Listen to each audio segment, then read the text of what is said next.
Iconic a pour mission d'aider les créatifs à atteindre leurs objectifs et pour ça on a créé une newsletter. Tu veux des conseils, masterclass gratuites et des LSD business exclusifs? Inscris-toi à notre newsletter dans la description et sur le premier commentaire.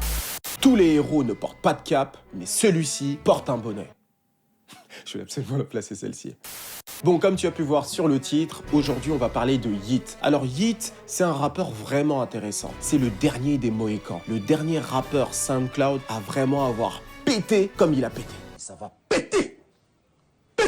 Comme tu as pu le voir, il a figuré dans le dernier album de Drake, sur un hit qui cartonne. Sur TikTok, il est absolument partout. Et justement, dans cette vidéo, je vais vous présenter l'artiste. Un petit peu comme ce que je faisais à l'ancienne, ok? Donc on va revenir sur son parcours héroïque et comment Yeat a réussi à sortir du carcan des rappeurs SoundCloud. Tu as justement un indice sur le titre. Yo tout le monde, ici c'est Major aka Chris d'Iconic et vous regardez un nouvel épisode du Lifestyle Décodeur. N'oubliez pas de liker, commenter et partager un maximum. Mais avant de commencer cette vidéo, qui aime les sapes? Cette vidéo est sponsorisée par Vinted. C'est une application qui te permet de vendre et d'acheter des vêtements et des chaussures à des prix abordables. Mais ce n'est pas tout. Il y a une large sélection d'accessoires pour la maison, les jeux vidéo et même les vinyles. Avec Vinted, tu vas faire de la place dans ton placard en te faisant de l'argent et ça sans aucun frais de vente. L'application propose une recherche super intuitive et des filtres pour t'aider à trouver ta prochaine pépite. Lorsque tu trouves un article qui te plaît, il te suffit de le liker pour l'ajouter à tes favoris. Avec Vinted, redonne une seconde vie à tes sapes et remplis-toi les poches au passage. Et comme on est nombreux sur l'application, tu as des sapes de toutes les époques. Années 80, 90, 2000, 2010 et même comme Yeat en 2020. Je suis certain que tu peux trouver des bonnets comme lui. J'ai moi-même créé mon Vinted avec mes sapes. Je mettrai régulièrement le compte à jour avec de nouvelles pièces. Attention, vous n'êtes pas prêts, j'ai quelques petites pépites ici et là. Donc suivez-moi sur mon compte. Le lien se trouve dans la description et sur le premier commentaire. Bon, maintenant que j'ai dit tout ça, sans plus attendre, on y va.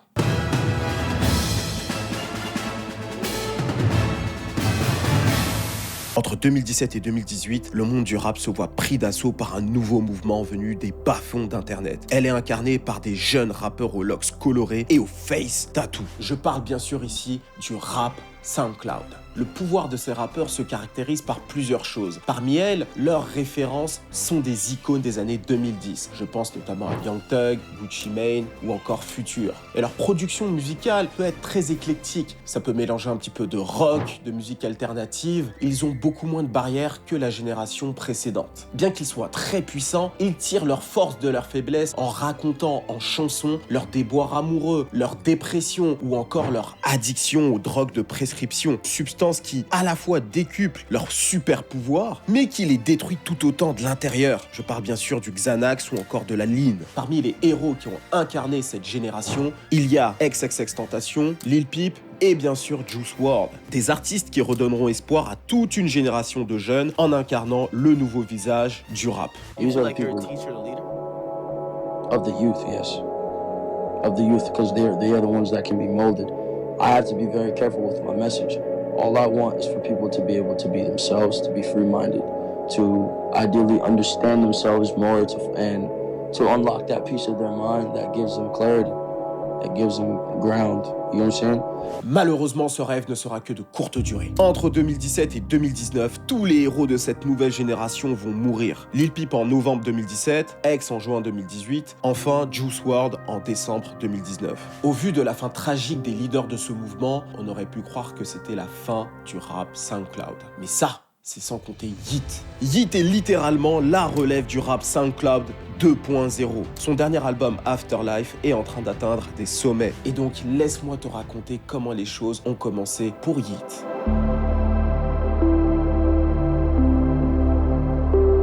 Portland, Oregon 2016. Noah Olivier Smith est un jeune adolescent, tout ce qu'il y a de plus ordinaire. Il a toujours grandi dans la West Coast, il est né à LA puis a grandi à Portland. C'est la ville de Nike, une ville relativement simple où il pleut relativement beaucoup. Comme tout adolescent, Noah expérimente beaucoup de choses dans son enfance, notamment le sport, il fera du basket, du football américain et même du football. Mais il sera mauvais dans tous ces domaines. vraiment mauvais sportif. Malgré toutes ces expérimentations, Noah ne trouvera pas sa zone de génie. Par contre, il aime beaucoup la musique et c'est notamment grâce à sa maman qu'il l'a mis très tôt dans le bain. L'un des artistes qui aimait sa maman et qui le marquera lui aussi à titre personnel n'est d'autre que le grand héros créateur que l'on compte parmi les grands architectes de la transformation du rap dans les années 2010. Avec son pouvoir suprême, il apportera à la fois la prospérité, mais aussi la destruction. Je parle ici de T-Pain.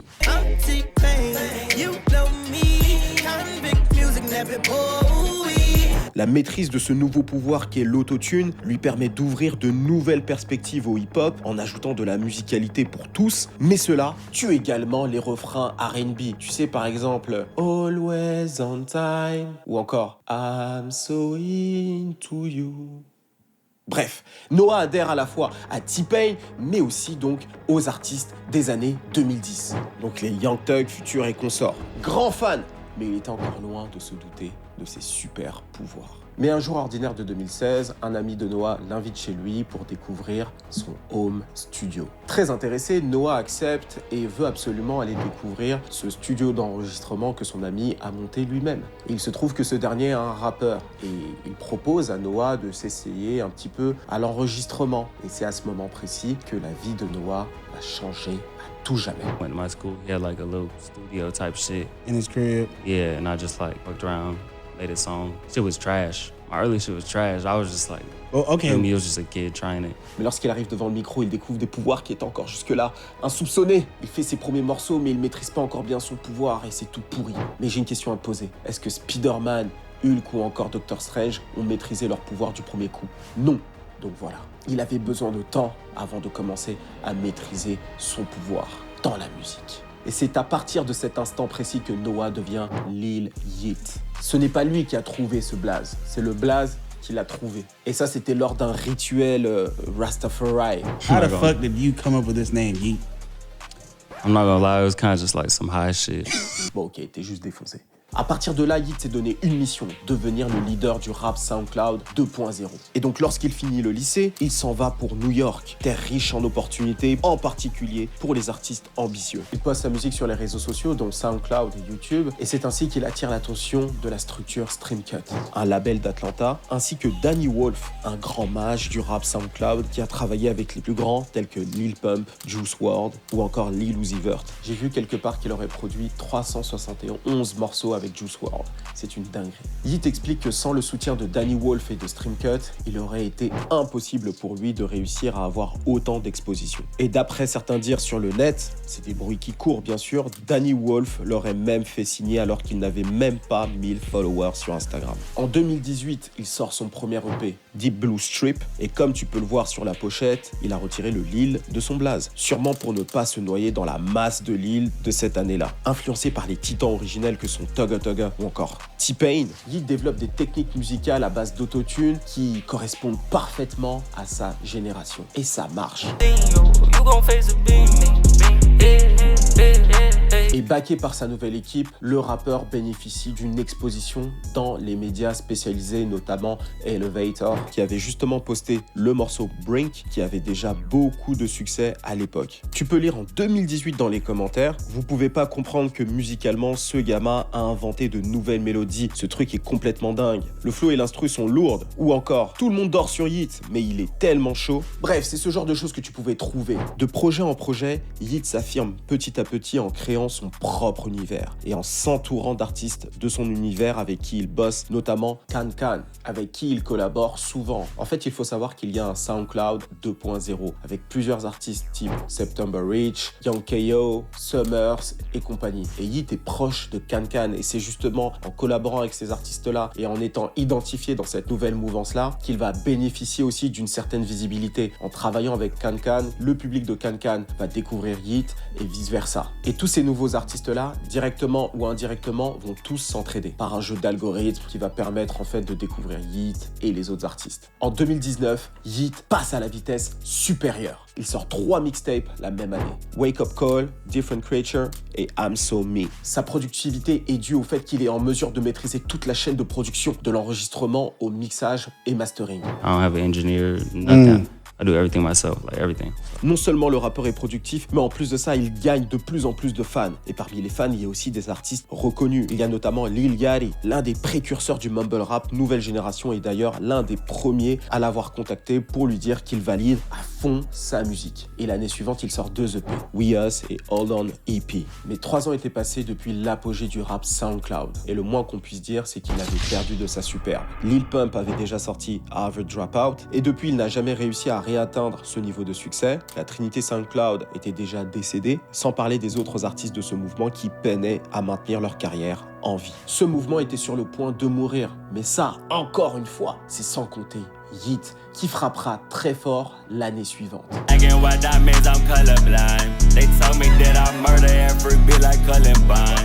Extrait de sa mixtape 4L, sorti en 2021, Sorry About That sera le morceau qui fera décoller sa carrière et lui ouvrira des cieux encore jamais explorés. Posté sur la chaîne YouTube du réalisateur Mosh Pit, le clip comptabilise à ce jour 21 millions de vues. Il enchaîne avec Money Twerk qui sortira en single le mois plus tard, qui fera aussi un carton plein, 10 millions de vues à ce jour. Fort de ses succès, Yeat bat le fer quand il est encore chaud et sort début août un autre EP nommé Trendy avec notamment Mad About That.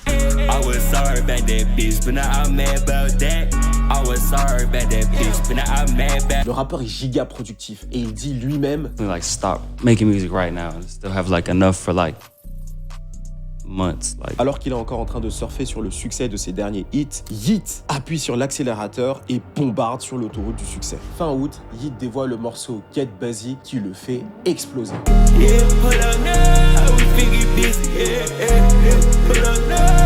Petit à petit, Yeat a développé sa propre identité musicale et l'un des éléments qui a fait toute la différence, eh bien c'est un tout petit détail. La cloche. Oui, tu as bien entendu, la cloche. Et c'est d'ailleurs ce qui rendra le morceau Get Busy populaire, c'est cette phrase.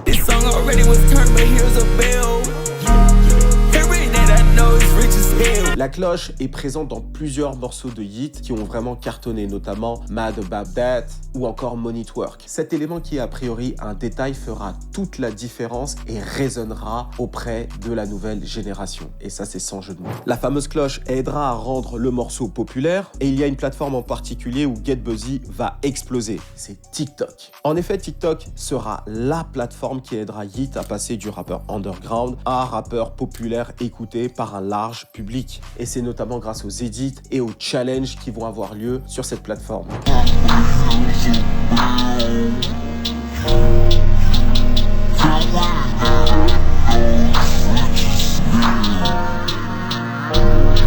Le morceau est devenu tellement populaire qu'il est arrivé dans le radar du boy, j'ai nommé Drake. Et ce dernier va le repartager dans sa story.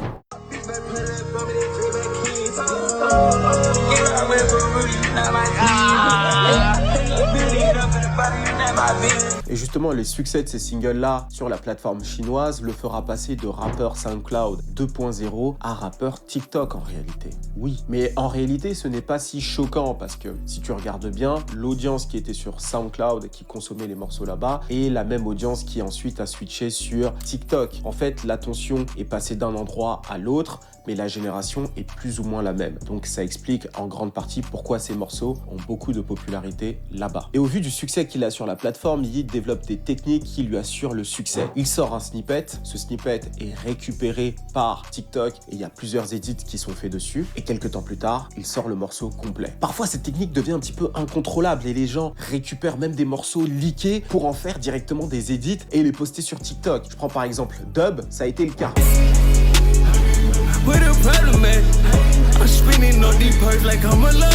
Et d'ailleurs, ce morceau, il y a un challenge sur un challenge. Hey, hey, where the problem, man? Hey, where the problem, man? I'm spinning on these perks like I'm a laundromat. Et puis il y a un autre morceau comme ça, Already Rich. Alors comme tu peux le voir, cette technique est très puissante, mais il faut quand même la maîtriser. Alors la force de TikTok, c'est bien sûr la viralité. Tu peux être exposé à une audience qui n'aurait jamais découvert ta musique autrement, donc ça t'expose à une nouvelle audience. Et aussi ça peut habituer une nouvelle audience à ta musique. Par contre, la grosse faiblesse, c'est que tu vas avoir beaucoup de mal à t'identifier toi en tant que personne, parce que les gens vont être attachés à un morceau à toi. Et d'ailleurs, ce morceau à toi peut être ralenti ou accéléré. Et donc, tu dois faire un travail assez conséquent sur ton personal branding pour que les gens s'attachent à toi. Mais en plus de bénéficier d'une grosse exposition sur TikTok, Yeat bénéficie aussi de l'exposition des streamers parce que tous les gros streamers réagissent à ces morceaux parce que ces morceaux sont de base aussi populaires sur TikTok. Et les streamers se disent, si je réagis sur les morceaux de Yeat, un artiste populaire sur TikTok, forcément les gens vont être intéressés. Donc tu vois, on rentre dans un cercle vertueux. Alors il faut savoir une chose, c'est qu'en 2023 aux États-Unis, les streamers font partie des plus grosses plateformes. Vous avez peut-être vu ce qui s'est fait avec Casey Nat lorsqu'il a passé 7 jours en prison. D'ailleurs, on a fait un petit récap sur Instagram de ces 7 jours avec les moments les plus drôles sur le compte Instagram d'Iconic. Donc n'oublie pas d'aller t'abonner là-bas, le lien est dans la description, d'accord? Abonne-toi. Donc c'est incontournable aujourd'hui pour un rappeur de ne pas passer par un streamer. Et il a bénéficié de toutes les plus grosses plateformes en fait. Il est passé d'abord par les plateformes de niche, Elevator, etc. dans ses premières années. Il a continué à grandir et aujourd'hui il est sur TikTok et les streamers réagissent. Et maintenant il est même avec The Boy. Et donc le 10 septembre 2021, il sort son premier album solo, Up To Me, incluant Money So Big ou encore Get Busy, qui se classe à la 183e place du top album. Une première pour le rappeur de Portland. Au fur et à mesure des succès, Yeat affirme de plus en plus son identité musicale et esthétique. Il enfile par exemple ce masque, parce que clairement Yeat, c'est un vengeur masqué, le vengeur de la génération SoundCloud. Et ouais mon gars. Et il adoptera à chaque fois la même stratégie. Créer un sound que l'on définit comme rage, ajouter des cloches, de l'autotune très expérimentale, une rythmique trap et de la viralité sur TikTok. Suite à ces multiples succès, les majors commencent sérieusement à s'intéresser au phénomène Yeat. Et parmi elles, c'est Interscope Geffen Records qui lui montre le plus d'intérêt en lui proposant un deal qu'il ne pouvait pas refuser. D'après ses dires dans le morceau No Comments, Yeat aurait reçu 13 millions de dollars de la part de la maison de disques. Cette signature avec la maison de disques lui permet déjà de se remplir les poches quand même, mais aussi de continuer à bâtir son univers qu'il nomme le Twizzy Rich, son label.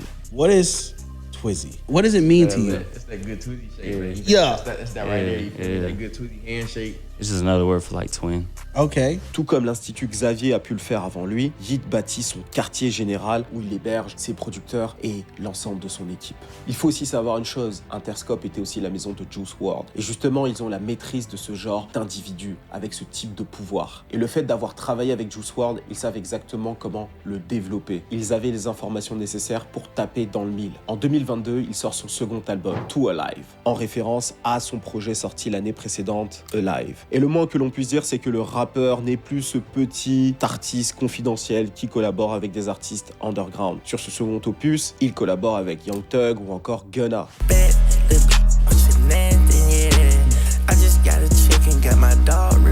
L'album se place à la 6e place du top album, un énorme bond pour le rappeur cagoulé. La même année, il sort la mixtape nommée Life. Et d'ailleurs, de ce projet, il y a un morceau qui s'appelle Out The Way, qui a une trend TikTok so 2020.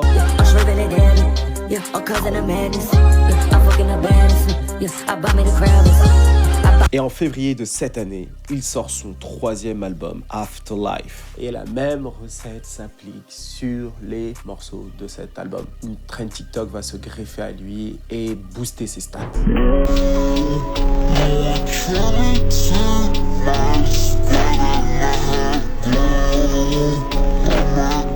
Il y avait une chose que je ne comprenais pas avec Yeat. Je me disais, mais comment c'est possible de maîtriser son autotune de cette manière-là? J'avais beaucoup de mal à définir sa voix. Il avait plusieurs voix différentes et je me disais, mais c'est très bizarre. En fait, il y a plusieurs personnages qui collaborent avec lui dans sa musique, dans son projet. Si tu écoutes son dernier album, Cranky Cranky, c'est lui.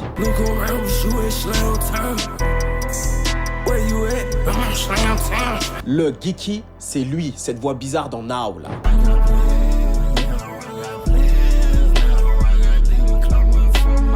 Et moi, en fait, j'ai l'habitude de ces artistes qui ont créé un alter ego très puissant. Tu vois, par exemple, Eminem avec Slim Shady, Nicki Minaj avec Roman. C'est des alter ego qui vont accompagner l'artiste en question pour qu'il puisse devenir un grand artiste. Mais lui, il va faire un multiclonage qui va l'accompagner pendant son attaque, un petit peu comme Naruto. C'était du jamais vu pour moi. Bon, ok, j'abuse.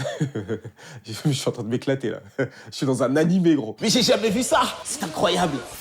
Alors, qu'est-ce que je pense réellement de Yeat? En fait, c'est un artiste qui a bénéficié de pas mal d'opportunités et qui a travaillé aussi très dur, ok? 2019, comme je l'ai dit, tu as la trinité du rap SoundCloud qui est décédée. Et en fait, à partir de là, Yeat a commencé réellement à se faire connaître d'un plus large public parce qu'il a été extrêmement productif. Une époque où Lil Uzi Vert, Playboi Carti, ce genre d'artistes-là d'ailleurs, produisaient assez peu de musique. Donc il s'est inscrit comme étant le leader du underground et ensuite il a pu se développer via TikTok en 2020 notamment parce que c'est là où TikTok a réellement explosé. Et 2021, c'était clairement son année parce qu'il avait développé son style, sa musique était suffisamment bonne et résonnait avec une certaine audience. Et il faut savoir aussi, voilà, que la rage commençait sérieusement à se développer. La rage, c'est assez difficile comme ça à expliquer, c'est quelque chose qui doit s'écouter. Il faut écouter la musique de Yeat pour savoir exactement ce que c'est, mais c'est ces synthés que tu peux avoir, cette rythmique trap très électronique. Et Yeat, en fait, s'est positionné comme étant le leader de ce mouvement-là. Musicalement parlant, au départ, j'avais beaucoup de mal, mais à force d'écouter, j'ai commencé à trouver des morceaux qui me plaisaient ici et là, simplement parce que les instrus rage me parlent énormément. La rage, en soi, c'est un style de musique où l'instru a autant d'importance que la voix de l'artiste. Tu vois, Yeat, on n'écoute pas ce qu'il raconte. C'est la vibe entre l'instru et sa voix, justement, qui est utilisée comme un instrument de musique. Et dans son cas précis, justement, il utilise l'autotune de façon assez particulière, ce qui fait que ça peut être difficile même de reconnaître sa voix. Alors Yeat, il y a des morceaux sympas selon moi, c'est pas un artiste que j'écouterais tous les jours en soi. Par contre, il y a un truc qui est intéressant, c'est que c'est typiquement le genre d'artiste qui est marqué d'une époque. Et ça, c'est très dangereux pour ce type d'artiste-là. C'est des artistes qui vont décoller parce qu'il y a une tendance musicale qui est là. Et en fait, ils vont pouvoir surfer et monter le plus haut possible. Par contre, c'est très dur pour eux de continuer à exister lorsqu'il y a une nouvelle époque, tu vois. Je vais prendre un exemple très simple que beaucoup vont comprendre. Lil Jon, entre 2003, 2004 et 2007, 2008, musicalement, on était sur le crunk, donc il correspondait totalement à ce style de musique, donc il a pu exister et prospérer énormément. Lorsqu'on a changé d'époque, ça a été difficile pour lui d'exister. Donc, je sais pas si Yeat va perdurer, mais en tout cas, il y a de belles tentatives. Là, récemment, il a teasé un morceau un peu électro.